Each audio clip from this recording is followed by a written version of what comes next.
Here we go, it's the Poff Poff Pass Show. You didn't know it's the Poff Poff Poff Pass Show is finally back. It's been too long, and we are chilling here at the campus of Solano Community College. We got the new studio set for you. He is JT Blaze. What up? I am Zach Poff, and we got Chelsea Williams along with Brian Nelson in the back producing the show, and they're also going to chime in a little bit too when we get on some NBA talk and, of course, some UFC. Now, that brings up what we got on tap. We're going to start off, of course, with the NBA playoffs. Have been so good so far this year. UFC 187 tonight. I am super juiced for this fight. Now, let's hope Vitor Belfort is not. We will be breaking down that one. And we also got some, what else, Jake? Come on, man. And he's a what? Beast. But before we get into he's a beast, a dude that's been a beast on the hardwood has been none other than LeBron James. Now, this guy has been absolutely killing it. Yeah. Didn't even need Kyrie Irving last night, and he had himself his 54th consecutive 30-point, 5 assists, and 5 rebound game. No one else has ever done that in NBA playoff history. It's been absolute fun to watch him play. Now, Jake, I got to ask you, though. Cleveland versus Atlanta is kind of being in the Eastern Conference, kind of diminishing what LeBron's done so far in the postseason. I definitely think it's diminished, and you can't take anything away from LeBron. Like, at the end of the day, LeBron is LeBron, and we all kind of figured going in it's going to be Cleveland, Atlanta, and it's looking like, not Cleveland, Atlanta, Cleveland and the Warriors. Yeah. It's looking like it's going to shape up that way, but I agree, it is kind of, you lose sight of how great LeBron is because he isn't getting his stats against the greatest competition, or at least competition like the West. Before we get Brian and Chelsea's opinion on this, I just want to kind of run through what LeBron James has done. Now, he's 2 wins away from his 5th consecutive NBA Finals appearance. I don't know if the folks at home realize how great that is. Yeah. Larry Bird never did it. Who has done it? Never did it.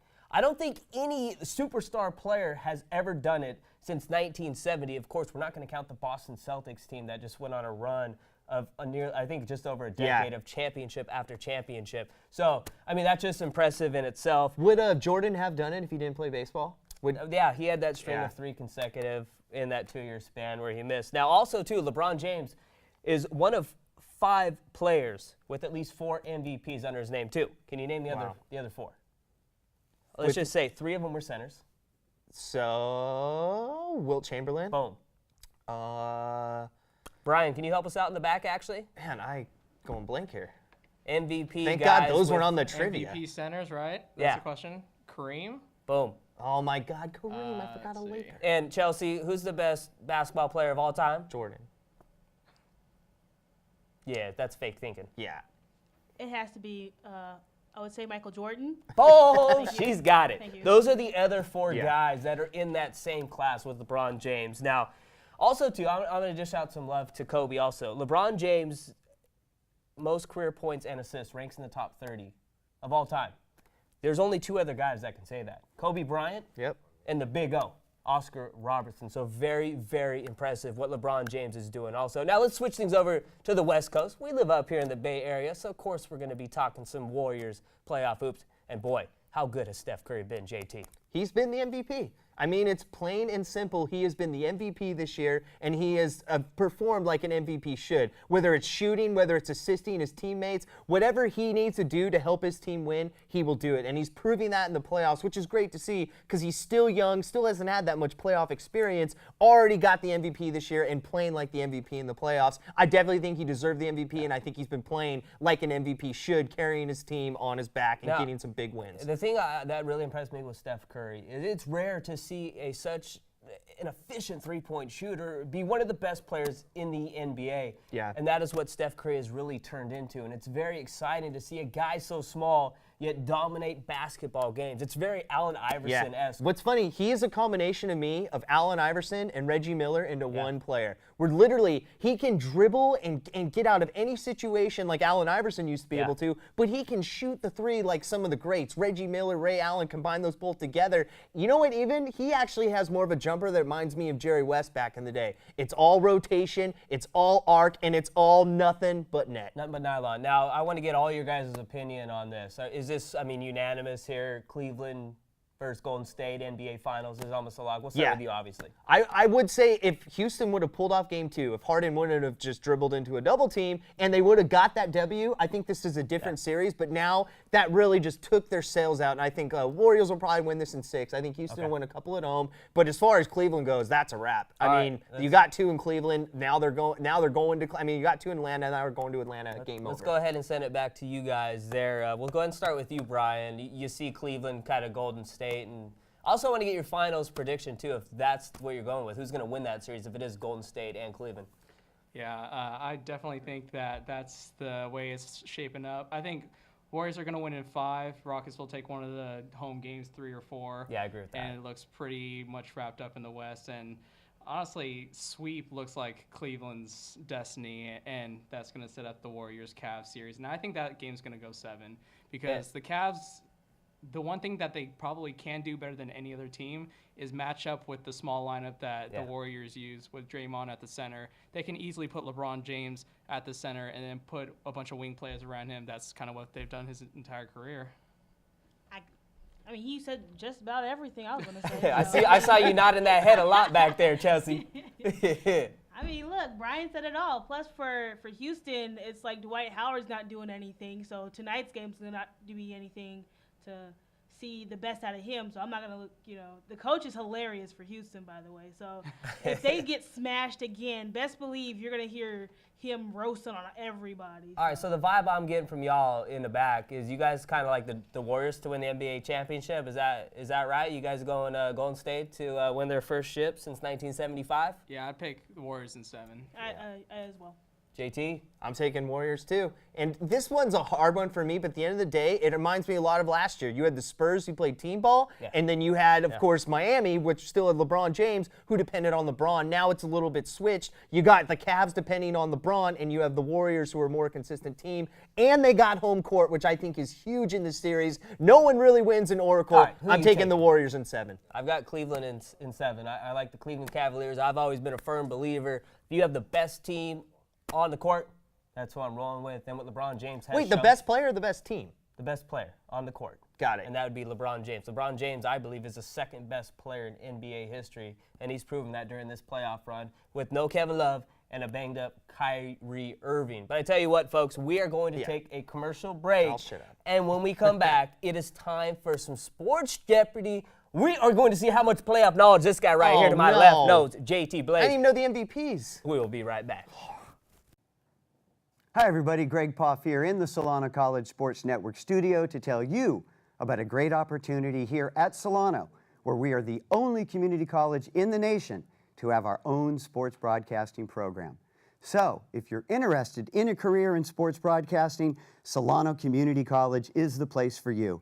And we offer students training in all aspects of sports broadcasting, whether it's behind the microphone, behind the camera, or learning to operate our state-of-the-art video production equipment in our newly renovated television studio, or out in the field covering an actual live Solano sports event. At SCC, our sports broadcasting program is responsible for providing broadcasts of Solano sports teams and creating sports shows to be telecast on Fairfield's Cable Access Channel 28, as well as webcasts on our own YouTube channel at Solano College Sports Network.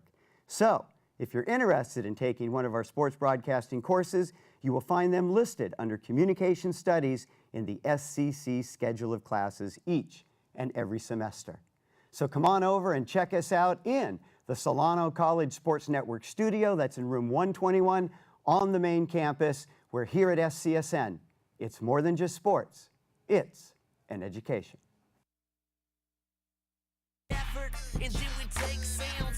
Well, welcome back to the studio. Zack Poff here with JT Blaze. Yo. Now, Jake, you ready to put on that thinking cap, baby? I usually do my thinking for the Dodgers, but I'm ready. Let's go. Here we go. It is time for some NBA playoff trivia. Question number 1, Jake. Who is number 1 all-time in points scored in the playoffs? Okay. A, Michael Jordan. B, Kareem Abdul-Jabbar. Or C, Kobe Bryant. Oh, man. I know it's pressure. not Kobe for some reason. Kareem has scored the most points in NBA history. So, with that being said, I'm going B, Kareem. Let's just say that's not the sign you want to hear if you're going for the correct answer. I know The Price is Right, okay? What do you guys got? What's the answer in the back, guys? Or more scored. The winner is Michael Jordan. Now, Jake, how does that feel, man? You didn't even That get I the answer didn't right. pick Michael Jordan. I tell you what, though, there's one thing in common with all 5 of these questions. Michael Jordan is an answer on 1 to kind of mess you a little bit. Let's go to number 2. Since 1970, which NBA player has won the most NBA titles? A, Michael Jordan, B, Robert Horry, or C, Ron Harper? Dang it, oh my God. Man, for some reason I'm not picking Michael Jordan again. I'm going with Robert Horry. I don't remember what letter it is. Come on, Horry. Yeah! You got it. Big Shot Bob. I knew Now, since his nickname was bonus Big points, Shot. Bonus points Okay. to make up for number 1. How many championships did Big Shot Bob win? Well, I know it's more than 6 because that's how much Jordan has. He's got I'm gonna that thinking cap on. go with 7. Is that Oh, a 7? book it. That's not a 7, but you did get the answer. Yeah, right. well, that's All right. a good because I nailed it. I Or thought a we were hammer. gonna go Okay. to Brian and Chelsea for every one, but this time you didn't need to because you got it right. Woo! Number 3, who owns the record for most points scored in a playoff game? A, Elgin Baylor, as Big Kahuna used to watch him back in the day because he's that old. B, Wilt Chamberlain, he used to hang out with him also. Or C, Michael Jordan. Baylor, Chamberlain, or MJ? Most points in a single playoff game. Well, Chamberlain had 100 points in a regular game, and Not that the didn't playoffs. work for me last time. I'm going with MJ. Come on, Jordan. Yeah! 2 in a row. He's on fire, folks. 2 in a row, My Michael thinking Jordan. cap is getting warm. How many points? 63. Boom! Oh, Got it that right was on the such a money. guess. Elgin Ah! Baylor and Wilt Chamberlain tied for second with 61. Wow. All right, Jake's on a roll here. 2 correct in a row. Number 4. All right, JT, this one's tougher. Now, this Okay. one involves a formula. You're not good at math, so I know you're not getting this right. Okay. Who has hit more go-ahead shots in the final 5 seconds in the fourth quarter or overtime? A, Michael Jordan, B, Kobe Bryant, or C, LeBron James? Oh, that sound is getting hard to think. I'm gonna take Kobe. Come on, Kobe. Oh, I know it's not Jordan, so What do you mean you freaking know it's LeBron. not Jordan? I thought Jordan was only 1 correct answer. You said. No, 2. Oh, you tricked me. I would have But picked it is Jordan. not this answer. It is actually Okay. LeBron James. Wow, that's surprising. That one. In those situations, Michael Jordan is 5 out of 11. Kobe Bryant's not even close. His percentage is terrible. What? Terrible What is in it? big time. His only bucket he's made in that scenario was against the Phoenix Suns when they went up 3-1 and then choked and lost that series in 7. Okay. Yeah, LeBron that- James is 6 out of 10 in clutch situations. And a lot of people say LeBron James isn't clutch. Well, you're going to learn today. Let's go to the last question. It's garbage East team. Who has played in the most playoff games? A, Tim Duncan, B, Derek Fisher, or C, Michael Jordan? Oh my gosh. Are you going to be over 500? Oh, you just made it more pressure. Tim Duncan, Derek Fisher, or Michael Jordan? Give me Tim Duncan! No, it's Fisher! I know it's Fisher! Now, guys in the back, who is it? Is it Derek Fisher, like Jake said? You know it's Derek Fisher. Wow. And I didn't pick a Laker. Like, oh. Go Yeah. fishing. Well, hey, you got 2 right. That was very impressive, but No, it's not. That's know. like what percentage is that? not good. It's not Yeah. good. All right, we're going to take another break. We come back. It's time for some UFC 187. I want to do trivia next week. No, you're done. next year. We'll be right back, baby. Hi, I'm Neil Glines, the Dean of the School of Liberal Arts, and I want to thank you for watching Solano College Sports Network.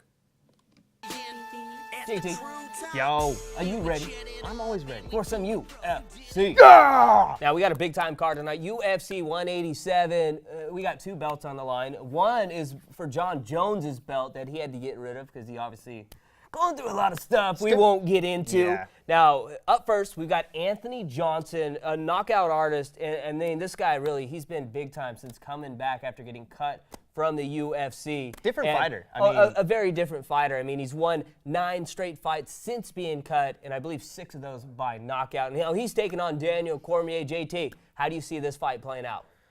This fight is really tough for me for a couple reasons. One is just Rumble was so prepared for Jon Jones, and I thought that was going to be just a war. This fight's going to be a little bit different for me. I really think this fight is going to be more about, is Rumble going to be able to stop Cormier's takedowns? And if he can, is he going to use his reach to his advantage? I think if Johnson can stop the takedowns, he wins this fight, but I'm just not sure if he'll be able to. I actually am going to take Cormier in a decision. Ooh, I think Cormier is going to use his wrestling to his advantage, and I think he's going to end up winning this fight. And honestly, I hate saying that because I don't think Cormier deserves to have this fight after losing to Jones. We all want to see Jones and Rumble go down, but since it's not happening, I think Cormier has an advantage not having Jones. All right, we got one prep. for Cormier right here. Yeah. Brian, what do you got in the back? I know you're a UFC guy also. Do you kind of see Daniel Cormier getting that belt after getting a second chance, or is Anthony Johnson just on too much of a tear right now, man? Yeah, I agree with Jake. I think second chances are really rare, and somebody like Daniel Cormier, who's an Olympian, somebody who has that competitive streak, you give him a second chance at a belt, I'd see him taking it home. Yeah. Yeah. I agree with both of you guys. I thought I would be the only one picking Daniel Cormier. I mean, this is a guy, as Brian mentioned, just a great wrestler. I believe he finished got a bronze in the Olympics back in the day too. But I mean, just a storied wrestler back at Oklahoma State. Learned from one of the best coaches in Coach Smith. Learning that, and he is 15-1 with that only loss being to Jon Jones. I like DC. And Rumble just doesn't have the reach and length advantages that Jones had, which means Cormier is going to be able to be more effective with takedowns. Before we get into the Vitor fight and Chris Weidman, the one stat, though, that really did impress me a little bit is Anthony Johnson is 85% when it comes down to defending the takedown. Pretty impressive, I was very impressed with that, too. So now let's get into the other title fight. We've got Chris Weidman, in my opinion, the most underrated fighter in the UFC. I understand he's got the belt, and a lot of people know he is legit, but I don't think people take him as a top 5 pound-for-pound fighter, in which he is. Now, he is taking on Vitor Belfort, and Jake, this guy is an absolute legend of mixed martial arts. Yeah. And, man, who you taking? Like, you giving the old guy a chance, or you like the young, up-and-coming Chris Weidman? I got to stick with Weidman just because the competition he's faced and the competition he's gone against, he's won, and he's pretty much dominated. The Machida fight was pretty impressive, but I just don't see Belfort being able to get any strikes that are going to knock Weidman out, and if he doesn't get a knockout, he's not going to beat Weidman. So I just think at the end of the day, Weidman's just more versatile as a fighter, also just more experience in these type of fights, at least at now day and age in the UFC. I know Belfort had his run back in the day and other types of MMA fights, but still, I just think Weidman is at the top of his game right now. Even though he's coming off an injury, that may play a factor into this. I'm not going to bet against the champ. And I also agree with you, definitely underrated right now, just because I don't think he's fought that many top fighters in his class. And the way that Anderson Silva fights ended, too. The Exactly. one Silva kind of dancing, got caught, and then the second one obviously snapped his leg. Yeah. Brian, what do you got back there, man? You going with the old vet Vitor, or are you living with, the up-and-coming Chris Weidman as a perfect 12-0 inside the octagon? Well, first off, saying that Anderson Silva is not a top 5 fighter is a little suspect. Or Chris Jake, Weidman. Chris Weidman, yeah. Yeah, I was adjusting what Jake said about him not top competition. So I think Chris Weidman's kind of proven himself, and I agree with you how underrated he is as a fighter. I like Vitor Belfort as a fighter, but I just can't see him beating Chris Weidman. I think he's on a streak, and we're about to see his career go in the length of Jon Jones in defending his title on multiple occasions against great fighters. So I'll have to go chalk and vote Chris Weidman for the win. Man, we're just no fun. We're all just agreeing. I like Chris Weidman. I think this will be the best Chris Weidman we've ever seen tonight. I think he's got a little heat between him and Vitor Belfort. Belfort testosterone levels going up a little too high once again. So that a little too much But juice. I mean, looking at Vitor Belfort real quick, since his return, he's 6-2 since returning to the UFC. All 6 wins by finish. 5 first-round knockouts. So if this fight goes past the first round, Chris Weidman's going to win this one easily. And I may be a little biased because Belfort just rocked my boy Dan Henderson, just beat him down. I mean, the list of guys he's knocked out since returning to the UFC, Pretty impressive. Dan Henderson, Luke Rockhold, Michael Bisping, Akiyama, and Jim Carrey. The thing, Rich too, Franklin. I just don't think Weidman's going to put himself in a position to where he can really get knocked out. And also, too, there's some other big-time fights on the card. You need to watch this card. It's big time. You got Donald Cerrone versus John Makdessi also on it. Andre Arlovski, Travis Brown. That's a great Joseph fight. Benavidez, John Moraga, John Dodson, Zach Mikowski, Josh Berkman, Dong Hyun Kim. List goes on and I can't wait, baby. And you know what else we can't wait for? Some Come On, Man. And that's what we got coming up next, baby.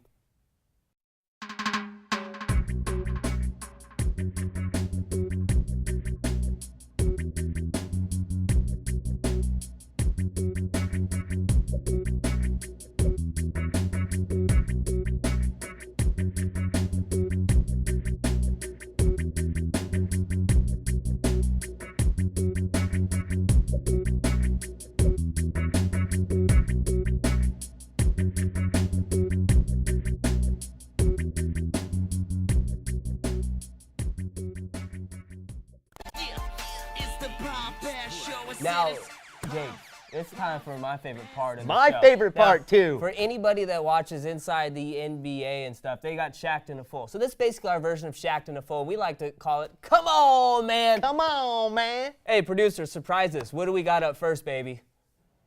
This is what we call it. In the Shaq. Now, everyone saw this, right? Oh, down goes Shaq.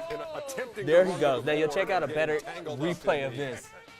Look at the big guy tumble over trying to beat Kenny. Ooh, come on, man. Now, there's some ways you can jake it. Now, that's one of the top ways to jake it, is just fall face first, tripping over something. Now, I wanted to get your guys' opinion in the back also. Like, is this one of the worst Shaq moments you guys have seen caught on camera? Or is it this one where he lost his pants dancing as a hawk?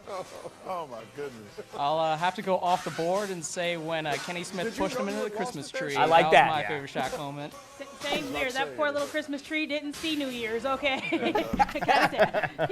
Yeah, that Christmas tree one is great. That one was also good too. Now, maybe the best part of that was all the memes that were created afterwards. Now, Yeah. we got 3 more coming up here. So go ahead and surprise us again, Brian. What do we got up next, baby? Oh, those are some of the memes right there. Now, check out this. Bases loaded, extra innings. Easy pop. I got it. I got it. I got it. I got it. No! Like, dude, you got, it was a sniper. I never thought that I could be better than an outfielder in professional baseball, but after watching that, I am. I could have made that ball. I mean, that's like something I like to call the stanky leg. Yeah. I mean, he just lost his balance. Ah, I got it, and then it just fell. But it's one thing to have a blooper. It's another to have a blooper that costs you a game in extra innings. Like, And against the Cubs, maybe the most loser in franchise since In any sport? 1906. Yeah, baseball. biggest loser of all time, though. I mean, They're- they love to lose. They but love yet, to lose. you see a guy like Polanco there going to catch the game-winning ball. I love this angle the best. They get it close up right here, and you see my guy Polanco just loses his balance What I don't right get, there. what made him stutter step? It's not like the ball's in the wind and blowing one way to another. Look at this Look at stutter this, step. right in Oh, between us. Wait, it's Look going at- left. look No, at- it's not. Ah! Hey, guys in the back, is this the worst effort you guys have seen trying to catch a baseball or what? Yeah, that's to rank up pretty high up there. You kind of look like, have you ever seen a runway model just kind of break her ankle on her high heel? Heels too big? Or, Recover? Yeah, that's what it looked like to me. is that what it's like when you're wearing heels there, Chelsea? See, I don't wear heels, but if I do, it's like two horses with like broken. Well, like that can't work it. Can't work it. What do we got next? What do we got next, baby? We got 2 options left. We got the Phillies and the goalie. Ooh, Oh. this is Grandma Phyllis right Sorry, here. Grandma Phyllis, give me that ball. Now, that was, I believe his name is Michael, Dude. what's his last And name? look, he doesn't even look at her. Just walks Franco. away. Maikel Franco's first career home run, I believe. Now, he came up and took the ball from that poor old lady. And it's funny, in a different video, they show him getting escorted out. A lot of people think he got kicked out. No, he's getting taken to the clubhouse so he can get himself a And- brand new signed ball and bat, all because he took it from poor, as I like to call it, Grandma Phyllis. Phyllis. And what's worse is they gave the lady a shirt. Yeah. Like, here's what you get for not being able Yeah. to grab a ball. At least you get a shirt you can, Now, have. Chelsea, I want to ask you, There's your nice shirt. what would you have done if some punk guy like that would have came up and stole your baseball? She's swinging. I have a past life, a past record.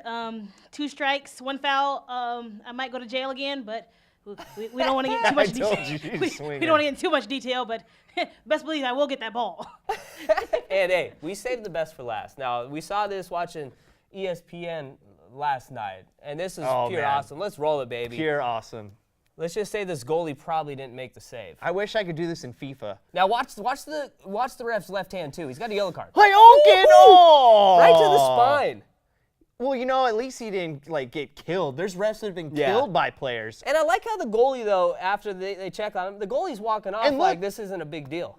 Look, he's laughing. He And just karate chopped a referee right in the back because you get another look if right you here. look, too, the other 2 players on the goalie's team This, are look ready at to that. fight the other Ooh! players. Oh! Field goal's good.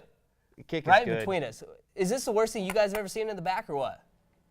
That's a scary question. Yeah, I think the one that this week caught my eye was when there was a soccer player being interviewed, and it looked like a fan came in khakis and did the exact same thing to the soccer Was player. it Jim Harbaugh? So there's an epidemic happening in FIFA. Sepp Blatt better get his butt on this problem because people are getting kicked in the back. You can't watch it. You don't get kicked in it. So I can't say much about that right there. Ooh, yes, Charles Barkley says, that's just terrible. You know what's not terrible, though? Steph Curry and LeBron James. Yes. Now, that brings us to, he's a what? A beast, baby. And Who's those your two beast? beasts. Now, these are two beasts you can debate about all day, but I know the beast I'm taking. He's barely over 6 foot. He dribbles like a madman, and he shoots the rock with perfection. I'm taking Steph Curry, and here's why. When you get the MVP and you haven't been to the playoffs that much, and you get into the playoffs and you carry your team for multiple games to win the game, and on top of that, you also show 2 different games. You put 34 points in Game 1 in the Western Conference Finals. You come back in Game 2 and put another 33 points on top of that, on top of double teaming the runner-up for MVP, who you end up beating both games. Give me Curry all day. This kid is a beast. This kid has the dribbling skills of Iverson and the shooting skills of Jerry West wrapped up into one beautiful, bold beast. Give me Steph Curry all day. He's not bald. I said bold. Oh. Yeah, I thought he said bald. I He was is like, kind of ah. bald. He has a shaved The head. babyface assassin. The babyface I'll tell you what, assassin. too, Curry is 1-3 away from breaking Reggie Miller's record for most threes made. And we're not in a even in the single- finals. In a single postseason. But it took Reggie 21 games, I believe. Steph Curry's done this in 12 games. I mean, the kid is absolutely balling, but Yeah. he's got a long, long, long way to go to He's get my beast. He's already ranked number 40 of all-time three-pointers made in the playoffs. Yeah, he is. The kid loves to Insane. shoot. But, you know, who owns the playoffs and who has owned the playoffs for like the last decade? That is LeBron James, and he is my beast. LeBron James now has had 54 playoff games with 30 points, 5 boards, and 5 dimes. Number 1 all-time. And LeBron James is 2 wins away from making his 5th consecutive NBA Finals appearance. Michael Jordan never did that. Larry Bird never did that. Magic Johnson never did that. LeBron James will join the likes of Bill Russell and John Havlicek as being the only superstars to be in that class. And boy, watching LeBron James ball without Kevin Love in the playoffs and with a banged-up Kyrie Irving is just making his pedigree that much bigger. LeBron James, you are a beast, my friend.